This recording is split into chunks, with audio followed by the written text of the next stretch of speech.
Bismillahirrahmanirrahim. Assalamualaikum warahmatullahi wabarakatuh. Yang saya hormati Bapak Kepala SMKS Garudaya Bontonopo, Bapak Bangsawan SPD. Yang saya hormati rekan-rekan guru SMKS Garudaya Bontonopo. Alhamdulillahirrahmanirrahim. Puji syukur kita panjatkan kehadiran Allah Subhanahu wa Ta'ala atas berkat rahmat dan hidayahnya lah sehingga kita masih diberikan kesehatan dan kesempatan untuk dapat hadir bersama-sama di ruangan ini dalam rangka kegiatan rencana tindak lanjut pembelajaran berbasis proyek yang dilaksanakan oleh Bapak Islamuddin SPD. Salam dan salawat alhamdulillah kita kirimkan pada junjungan Nabi Muhammad SAW, Nabi yang menjadi suri teladan bagi seluruh umat manusia. Baik, untuk lebih mengefisienkan waktu, marilah kita bersama-sama membuka kegiatan ini dengan mengucapkan Bismillahirrahmanirrahim. Selanjutnya sambutan-sambutan yang insyaallah akan dibawakan oleh Bapak Kepala SMKS Garudaya Bontonopo. Kepada Bapak saya persilakan.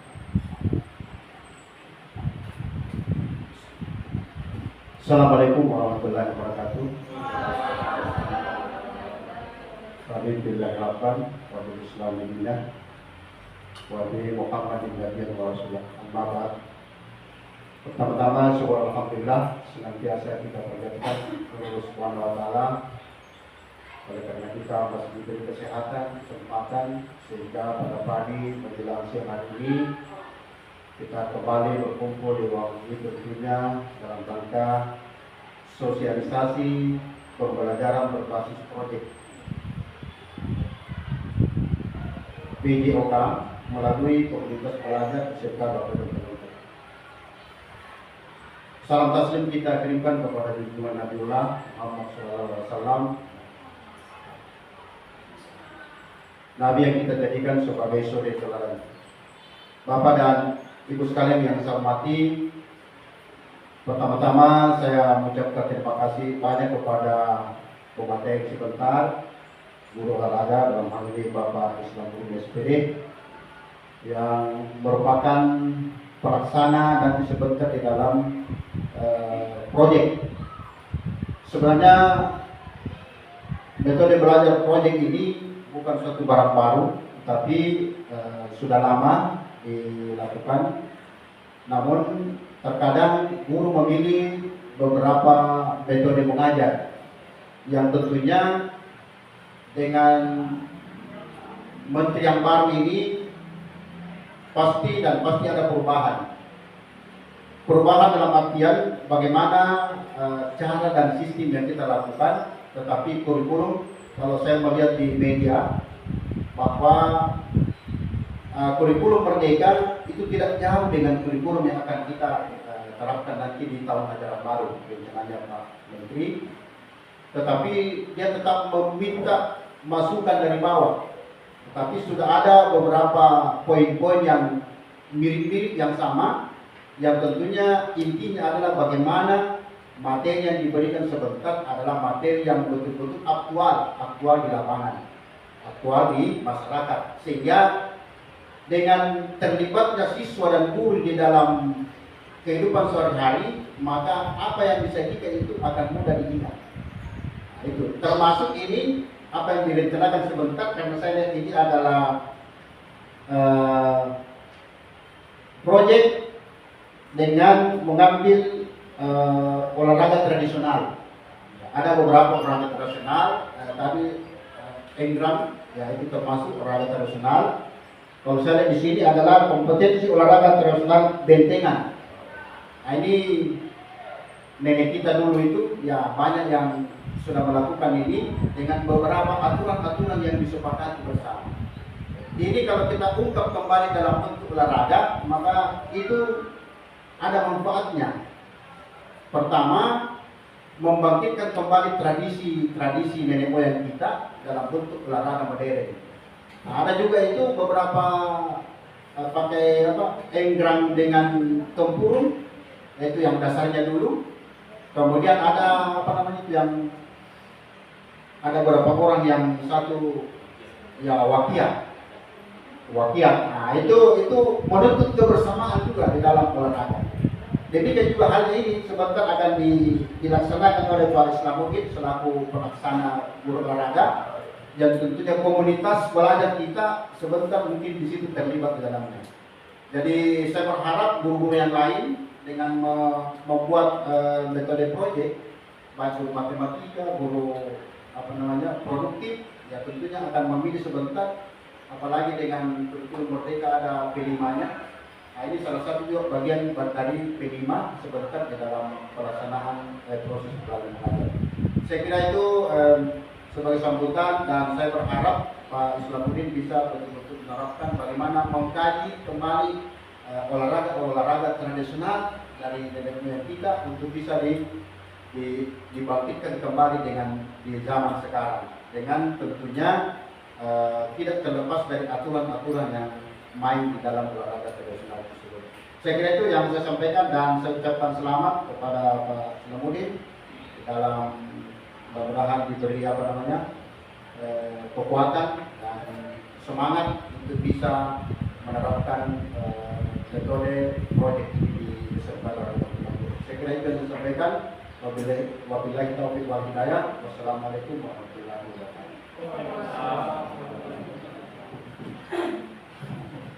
Demikianlah tadi sambutan yang dibawakan oleh Bapak Kepala SMK Garuda Kelompok. Pada Bapak diucapkan banyak terima kasih. Selanjutnya yaitu pemaparan materi rencana tindak lanjut yang insyaallah akan dibawakan oleh saudara Bapak Islamuddin SPD. Dalam hal ini waktu dan tempat disilakan.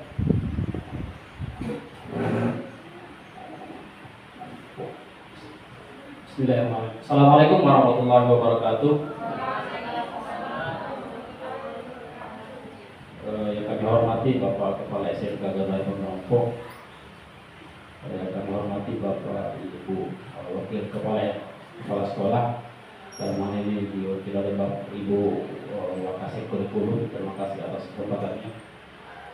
Bapak Ibu Ketua Jurusan, kemudian Bapak Ibu Ketua Bengkel masing-masing jurusan, serta rekan-rekan guru yang tergabung dalam komunitas belajar SMK Garuda Kelompok.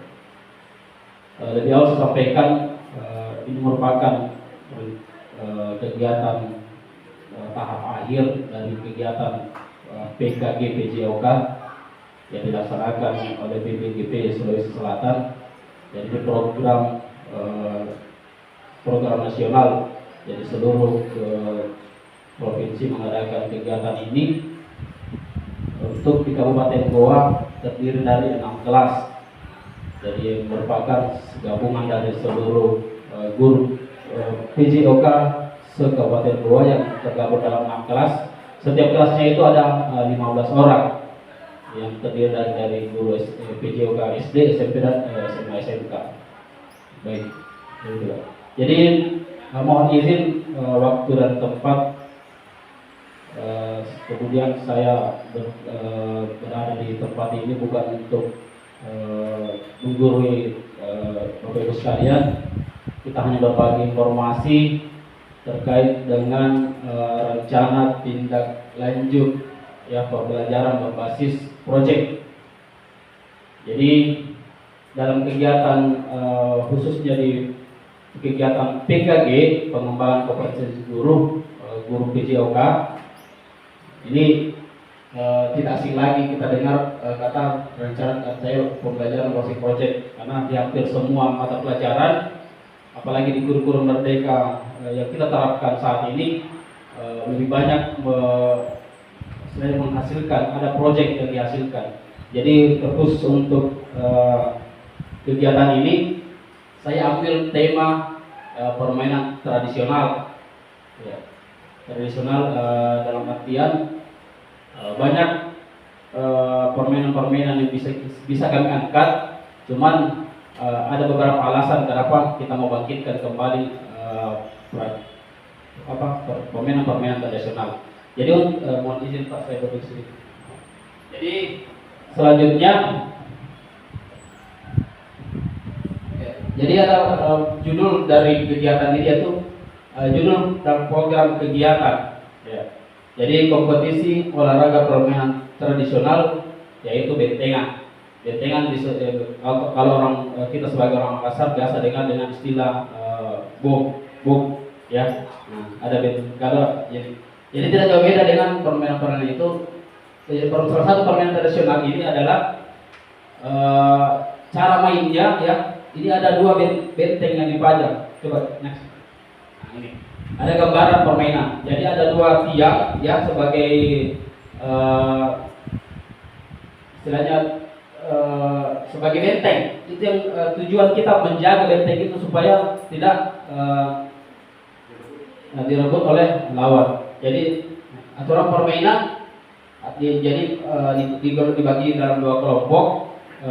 Bisa 5 sampai 10 orang dalam satu kelompok. Kemudian cara mainnya sistem ada tahanan ya. Jadi ada misalkan orang yang duluan menjauh dari benteng ya, kita istilahkan sebagai orang lama. Jadi apabila lagi ada orang baru yang mengejar sehingga tertangkap, maka yang tertangkap itu jadi tahanan. Gitu. Jadi untuk mencapai poin ya tim A misalkan tim A harus menangkap beberapa dari tim B sehingga dia lebih gampang untuk memasuki area benteng itu ya, apakah dia cara dipegang atau pakai disentuh. Yang jelasnya tidak pada saat mau menyentuh tidak tersentuh oleh lawan ya, mungkin bisa dipahami. Ya. Jadi selanjutnya ada 8 tema untuk yang bisa dipilih dalam satuan pendidikan mulai dari tingkatan SD sampai dengan SMA SMK. Ya, yang ada beberapa tema ya. Yang pertama kearifan lokal. Ya. Di sini di kearifan lokal itu membangun rasa ingin tahu dan kemampuan inquiry melalui eksplorasi tentang budaya dan kearifan lokal masyarakat sekitar atau daerah peserta serta perkembangannya. Jadi kemudian yang selanjutnya ada rekayasa dan teknologi. Ya. Ini berkolaborasi dalam melatih daya pikir kritis, kreatif, yang inovatif, sekaligus kemampuan berempati untuk berrekayasa, membangun produk, berteknologi, memudahkan kegiatan dirinya untuk yang juga untuk wilayah sekitarnya. Gitu. Kemudian dari sisi kewirausahaan, ya. Jadi di sini mengidentifikasi potensi ekonomi di tingkat lokal, ya, dan masalah yang ada dalam pengembangan potensi tersebut, serta kaitannya dengan aspek lingkungan, sosial, dan kesejahteraan masyarakat. Kemudian di tema keempat ada Bhinneka Tunggal Ika, ya, itu mengenal dan mempromosikan budaya perdamaian dan anti kekerasan. Belajar membangun dialog penuh hormat tentang keberagaman serta nilai-nilai ajaran yang dianutnya, serta mempelajari topik berbagai agama dan kepercayaan.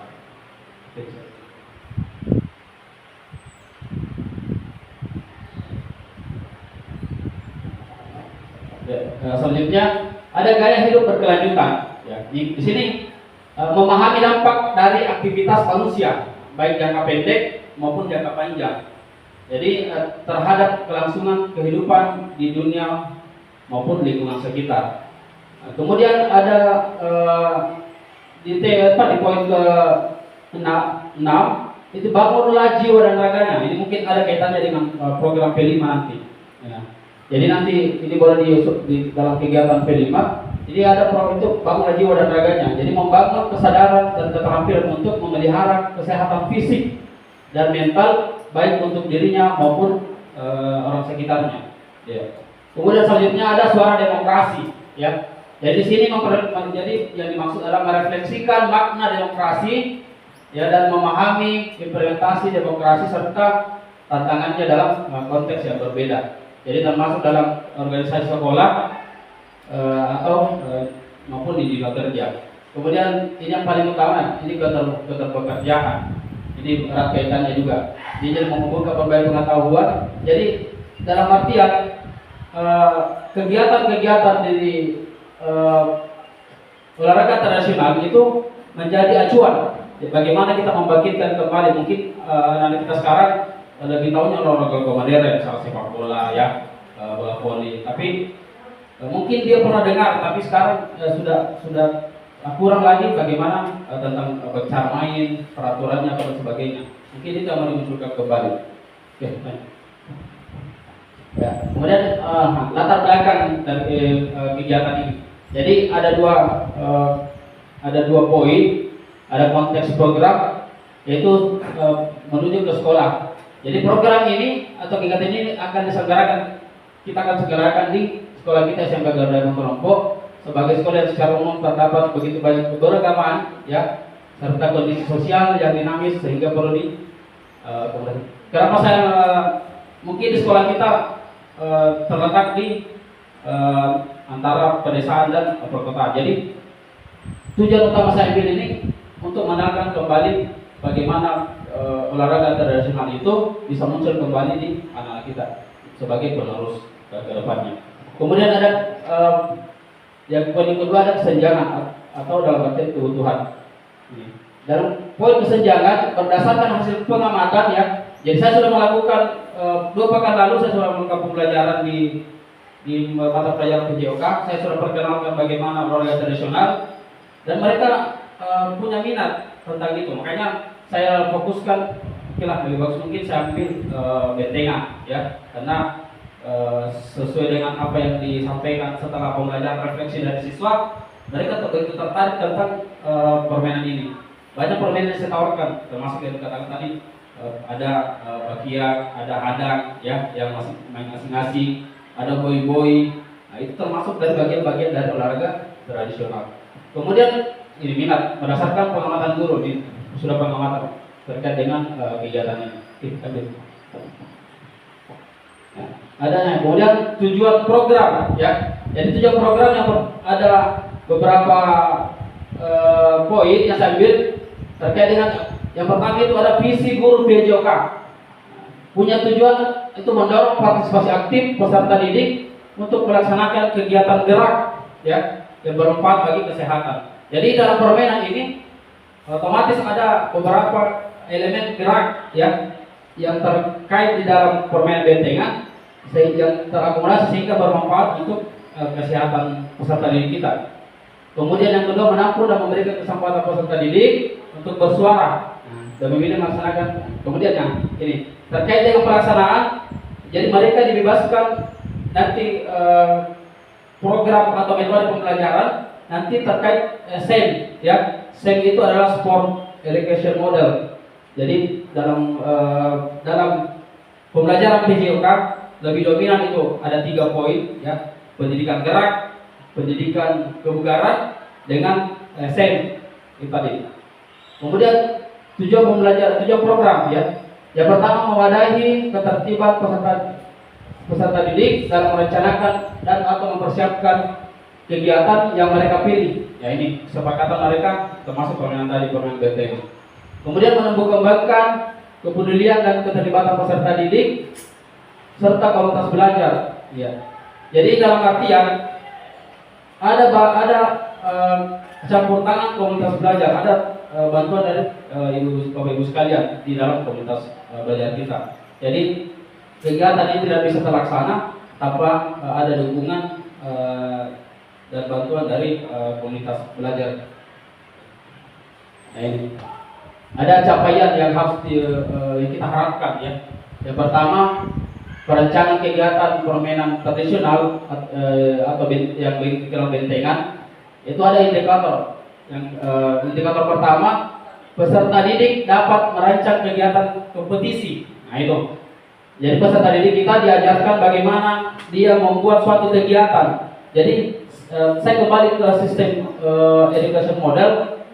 Jadi peserta didik ini diminta bagaimana dia berperan bahwa ada yang jadi peserta, ada yang jadi juri, ada yang jadi wasit, ada yang jadi panitia, ya. Jadi semua peserta didik punya peran di situ. Itu manfaatnya. Kemudian langkah-langkah yang pertama, memfasilitasi peserta didik di dalam pemilihan dan penentuan kegiatan. Jadi kita sebagai komunitas belajar, yang terdiri dari Bapak Ibu guru memfasilitasi peserta didik kita dalam kegiatan ini.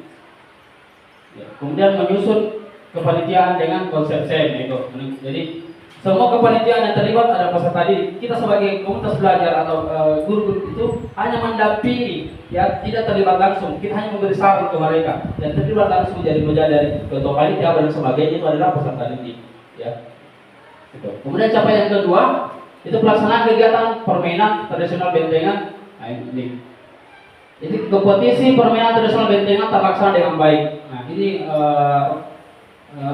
rencana kita pelaksanaannya bisa terlaksana dengan baik. Kemudian rencana partisipasi aktif. Jadi mulai dari pemilihan, perencanaan, pelaksanaan kegiatan dan evaluasi pendidik peserta didik kita terlibat secara aktif. Jadi 100% yang terlibat itu adalah peserta didik. Cuma kita sebagai komunitas belajar hanya memberikan dorongan, dukungan, ya, saran-saran untuk mereka bagaimana bisa mengembangkan dan bisa melaksanakan kegiatan ini. Ya, lanjut. Ada struktur program dan mitra dalam komunitas belajar.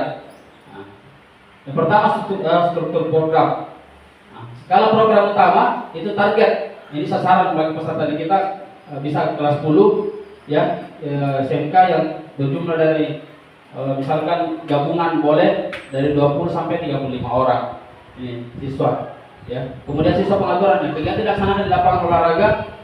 Jadi pelaksanaannya di lapangan selama 1 pekan pembelajaran. Jadi istilahnya ada kompetisi di situ, sistem kompetisi, ya. Kemudian yang kedua mitra dalam komunitas belajar, ya. Jadi guru PJOK sebagai fasilitator, ya, dalam kegiatan tersebut. Kemudian bantuan guru-guru dari yang lain itu memberi dukungan teknis demi kelancaran kegiatan. Jadi tetap menjadi bantuan ke penggerak utama. Jadi guru PJK dalam hal ini. Kemudian ada proyek untuk dalam penyediaan umpan balik. Dan setelah kegiatan, ya, ada umpan balik dari peserta didik kita. Bagaimana tentang kegiatan-kegiatan yang telah terlaksana tadi. Ini. Selanjutnya ada pernyataan tentang kapasitas yang dimiliki kelas sekolah, ya. Kemudian yang tadi saya bilang fasilitas itu adalah lapangan olahraga, ya. Kemudian alat sebagai standar pendukung utama, ada sarana dan prasarana. Kemudian sumber daya manusia, termasuk yang paling utama ada guru PJOK dan bantuan dari beberapa guru lain dalam komunitas kita. Kemudian kapasitas, jadi SMK Garuda Motoropo merupakan salah satu sekolah yang punya cukup besar, ya, baik itu dalam sumber daya manusia, kemudian dari segi keterlibatan peserta didik, sehingga ada tujuan kegiatan ini bisa terlaksana dengan baik. Nah, rencana evaluasi, ya, partisipan evaluasi. Jadi yang pertama adalah guru. Jadi guru di sini terlibat sebagai evaluasi utama dalam kegiatan, sebagai penguji proyek, ya. Kemudian peserta didik, jadi umpan balik, ada umpan balik, ya, melalui survei. Jadi nanti setelah kegiatan ada kita wawancarai peserta didik kita terkait dengan kegiatan yang terlaksana. Kemudian ada komunitas belajar ini tadi saya bilang, jadi sebagai mitra untuk melakukan evaluasi tadi, ya. Kemudian ini ada pengumpulan data, ya. Jadi pertama melalui survei, ada wawancara dengan refleksi terhadap peserta didik. Di refleksi itu ada diskusi kelompok. Jadi setelah tadi misalkan dalam pemain bentengan di tim A dengan tim B, ya. Nah, itu kita refleksikan tentang bagaimana konsepnya permainan, bagaimana kesannya terhadap permainan tersebut. Oke, lanjut. Kemudian kemungkinan ada tantangan. Dalam untuk kemungkinan dalam kegiatan ini ada tantangan, ya, ada rintangan yang kita akan hadapi. Yang pertama itu kurangnya partisipasi aktif kombel dan peserta didik. Nah, mungkin ada jadi acara kegiatan ini tidak bisa terlaksana tanpa ada dukungan dari rekan-rekan Bapak Ibu guru sekalian. Kemudian ada keterbatasan waktu dan fasilitas, ya. Mungkin secara fasilitas kurang mendukung, ada beberapa alat yang tidak bisa digunakan mungkin sebagai tantangan. Tapi saya yakin tantangan ini bisa kita lewati semua. Sebagai penutup ya, jadi rencana tindak lanjut ini sebagai bentuk implementasi yang bertujuan meningkatkan efektivitas pembelajaran dan penerapan pembelajaran yang berpusat pada peserta didik serta memberikan kesadaran peserta didik agar senantiasa aktif bergerak sepanjang hayat. Jadi konsep olahraga sekarang adalah bagaimana peserta didik kita bergerak sampai akhir hayat. Ya, itu konsep olahraga. Kemudian, selanjutnya terima kasih. Jadi sekian apa yang kami paparkan. Mudah-mudahan nanti kedepannya bisa terlaksana yang baik. Mohon dukungan, mohon bimbingan Bapak Kepala Sekolah serta Wakil Kepala Sekolah untuk kegiatan ini bisa terlaksana dengan baik. Saya usulkan nanti ini ada dalam setelah semester nanti ada kegiatan pekan olahraga ya, ada minimal ada satu olahraga tradisional yang dimunculkan, sehingga mereka bisa termotivasi. Mungkin cukup sekian apa yang saya sampaikan pemaparan kali ini ya. Terima kasih atas perhatiannya. Selanjutnya saya kembalikan kembali. Cukup sekian. Assalamualaikum warahmatullahi wabarakatuh.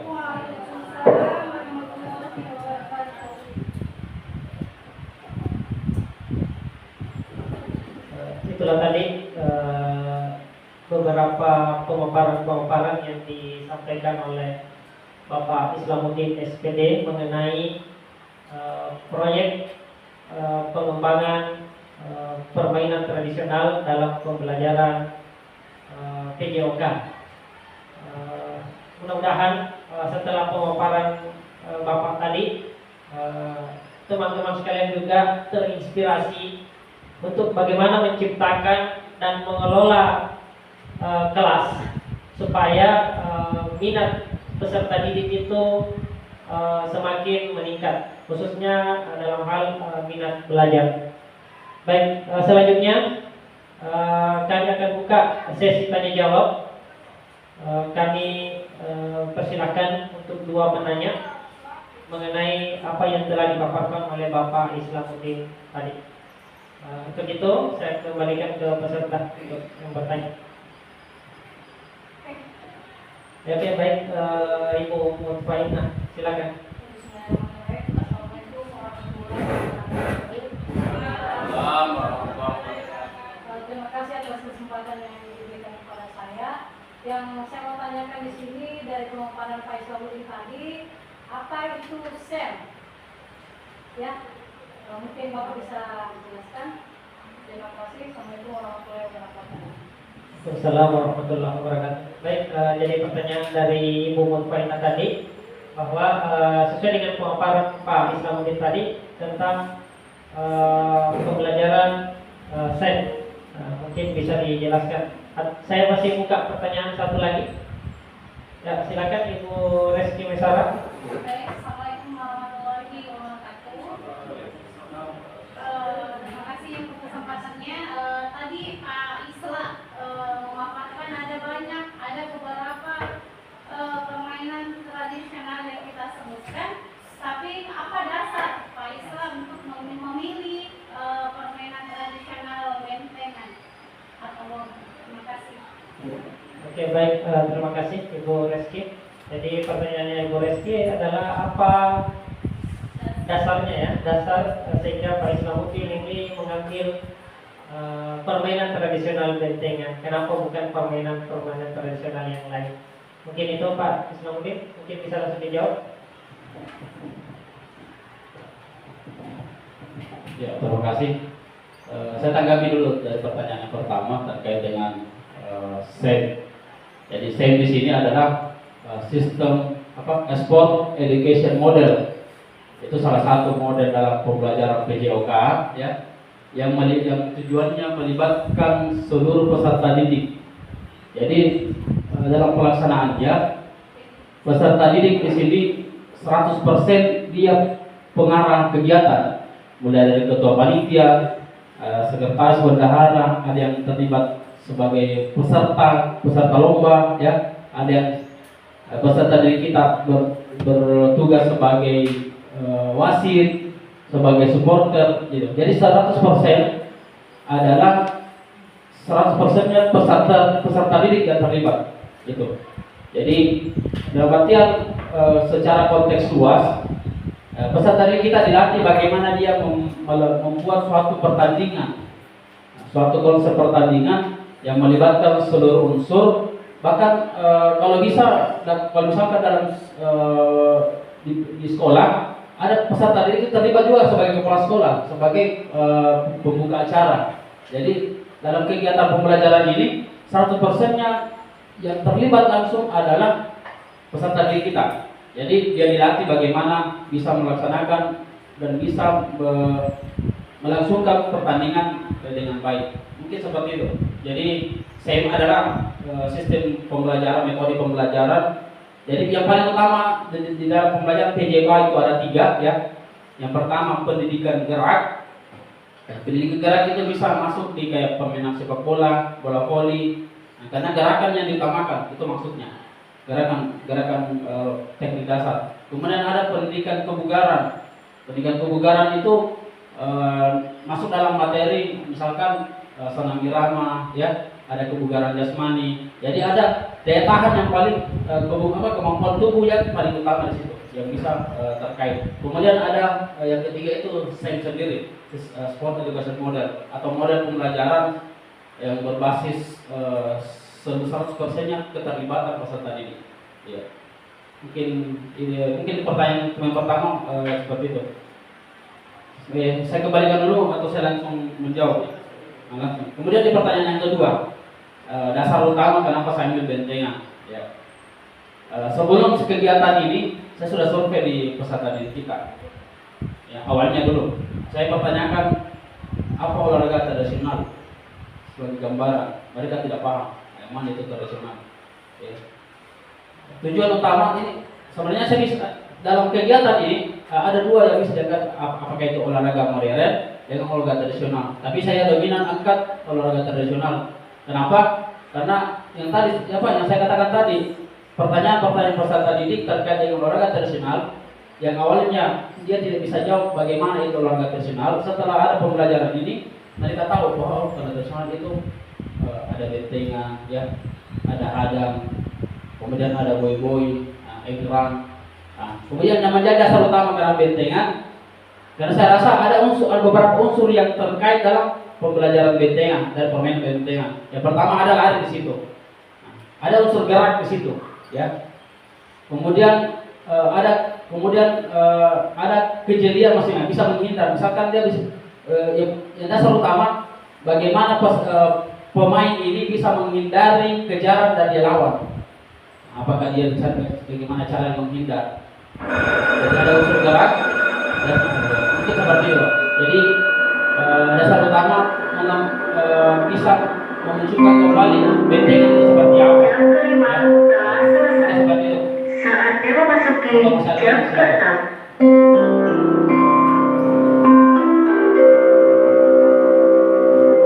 Saatnya jam 6 dimulai. It's time to begin the 6th lesson.